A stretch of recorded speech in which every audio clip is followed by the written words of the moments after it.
Insurance claim करने का सही तरीका क्या है वो मैं आपको इस वीडियो में बताने वाला हूँ। काफ़ी बार होता है कि आपके जो क्लेम्स होते हैं वो रिजेक्ट हो जाते हैं, उसके रीजंस क्या हो सकते हैं वो हम डिस्कस करेंगे। ये वाला जो पूरा पार्ट था गाड़ी ने ऐसे हिट किया था, डिग्गी इसकी यहाँ से लेके यहाँ तक की इतनी डिग्गी फट चुकी थी। नहीं लग रहा कि क्या हुआ था क्या नहीं हुआ था, लेकिन वो जो टाइम था बहुत पेनफुल था। स्वागत है आपका एक और वीडियो में। मैं हूं संजय चौधरी और आज हम बात करने वाले हैं स्कॉर्पियो एन के बारे में। देखो, स्कॉर्पियो एन का जो बिल है वो 56,000 आया है।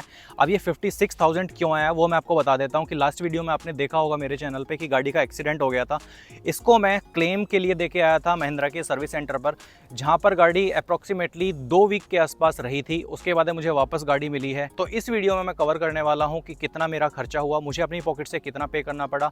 56,000 जो अमाउंट था वो था ICICI लोम्बार्ड की मेरी पॉलिसी थी, तो वो इंश्योरेंस कंपनी ने पे किया था महिंद्रा को गाड़ी को रिपेयर करने के लिए। इंश्योरेंस क्लेम करने का सही तरीका क्या है वो मैं आपको इस वीडियो में बताने वाला हूँ। काफ़ी बार होता है कि आपके जो क्लेम्स होते हैं वो रिजेक्ट हो जाते हैं, उसके रीजंस क्या हो सकते हैं वो हम डिस्कस करेंगे। तो फाइनली मेरी जो गाड़ी है वो मुझे मिल गई थी 12-13 दिनों के आसपास। गाड़ी एकदम नई जैसी होके मिली है। एक दो चीज़ें थी जो कि मैंने रेज की थी जब मुझे गाड़ी मिली थी, लेकिन ओवरऑल जो मेरा एक्सपीरियंस था वो ठीक ठाक था। सर्विस सेंटर के साथ में भी और जो मेरी इंश्योरेंस पॉलिसी थी उसके साथ में भी मेरा एक्सपीरियंस ठीक ठाक रहा। देखो, अगर आप गाड़ी का क्लेम करते हो और आप जाते हो किसी भी सर्विस सेंटर पे या फिर रिपेयर गैराज में, तो आपको किन चीज़ों को ख्याल रखना है।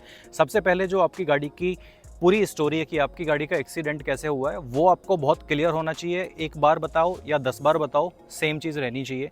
दूसरा, आप जस्टिफाई कर पाओ कि जो गाड़ी है आपकी वो सेफ जगह पे खड़ी हुई थी, आपने किसी इनवैलिड पार्किंग में खड़ी नहीं की थी, प्लस आपकी गलती नहीं थी, आप रॉन्ग साइड नहीं जा रहे थे, आपने सीट बेल्ट पहनी हुई थी, ब्ला ब्ला। ऐसे बहुत सारे क्वेश्चंस होते हैं जो कि इंश्योरेंस कंपनी आपसे कर सकती है at the time of claim, क्योंकि हर कंपनी चाहती है कि वो भाई कम से कम क्लेम पास करे और कमियां ढूंढने की कोशिश करेगी कि जो गाड़ी का ऑनर है उसकी ही गलती थी और हम क्लेम रिजेक्ट कर पाएँ।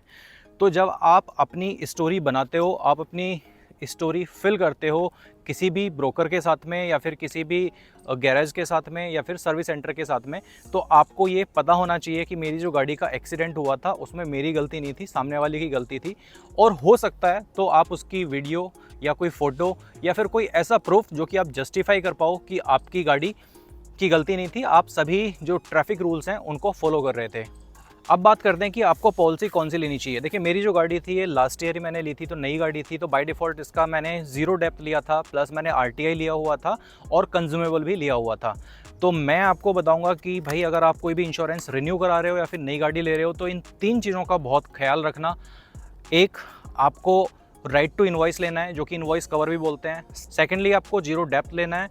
एंड थर्ड इज़ कंज्यूमेबल, यानी कि जितने भी छोटे छोटे पार्ट्स होते हैं, नट बोल्ट होते हैं, रबर्ड्स होते हैं, तो वो आपकी गाड़ी में at the time of repair डाले जाते हैं, तो उसका पैसे भी अच्छे खासे चार्ज करते हैं। ये जितने भी रिपेयर सेंटर होते हैं तो इनके पैसे भी अच्छे खासे चार्ज किए जाते हैं। 3, 4, 5 हज़ार, 10 हज़ार, वो डिपेंड करता है कि कितना आपकी गाड़ी में काम हुआ है उसके हिसाब से। तो बेटर है कि आप ये 3 चीज़ ज़रूर लो। इनवॉइस कवर कहाँ काम आता है मैं आगे इस वीडियो में आपको बताऊंगा। सेकंड, आपको 0 डेप्थ लेना है एंड थर्ड इज़ कंज्यूमेबल लेना है आपको। तो ये 3 चीज़ तो लेनी है। बाकी आपकी चॉइस है कि आप टायर प्रोटेक्शन लेना चाहते हो, इंजन कवर लेना चाहते हो, आप किस एरिया में रहते हो, या फिर आप पर्सनल बिलोंगिंग को भी कवर करना चाहते हो। और बहुत सारी चीज़ें होती हैं, ये मैं आपको जो मतलब मस्ट टू हैव वाली चीज़ें हैं वो 3 चीज़ें तो आपको लेनी ही। अब बात करते हैं कि यार ये जो इनवॉइस कवर है ये कहाँ पर काम आता है।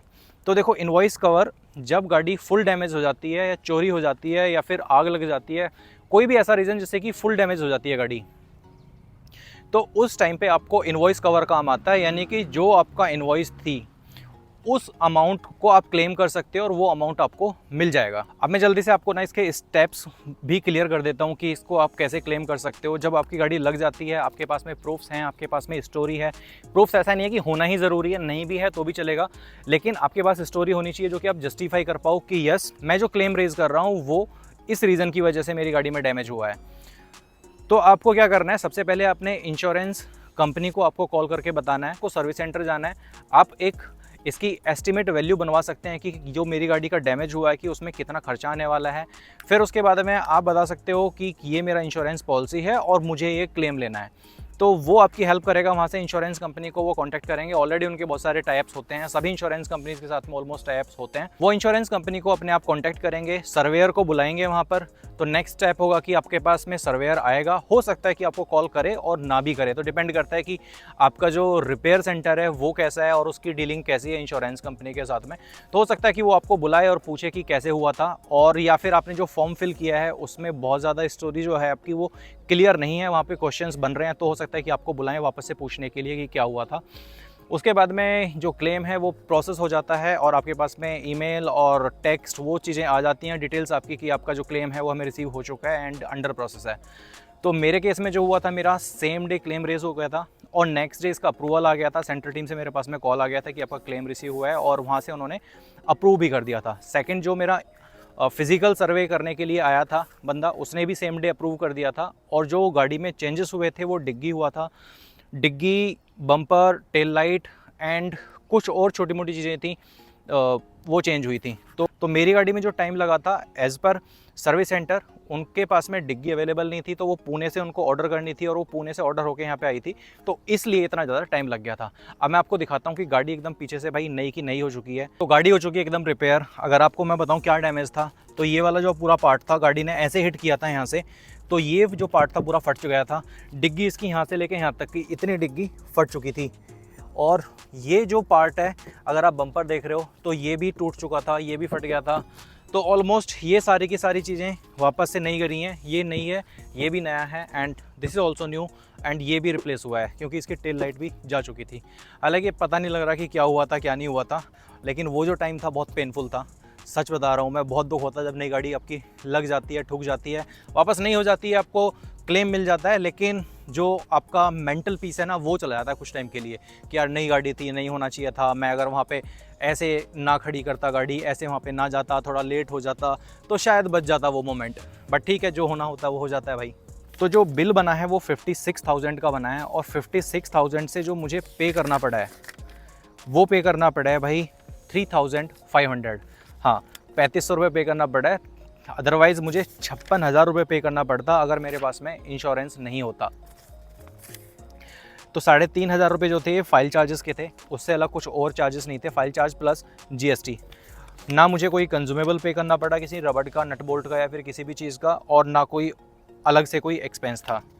अभी मेरी गाड़ी का इंश्योरेंस रिन्यूअल आ रहा है, तो अभी मेरे पास में चांस है कि मैं एक्सप्लोर करूं कि कौन कौन सी इंश्योरेंस कंपनी क्या क्या कवरेज दे रही हैं, और वो मैं आपके साथ में शेयर करूंगा। तो भाई चैनल को सब्सक्राइब कर लेना। नेक्स्ट वीडियो में मैं कवर करने वाला हूं कि at the time of renewal आप किन चीज़ों का ध्यान रख सकते हो, कैसे आप इंश्योरेंस चूज़ कर सकते हो।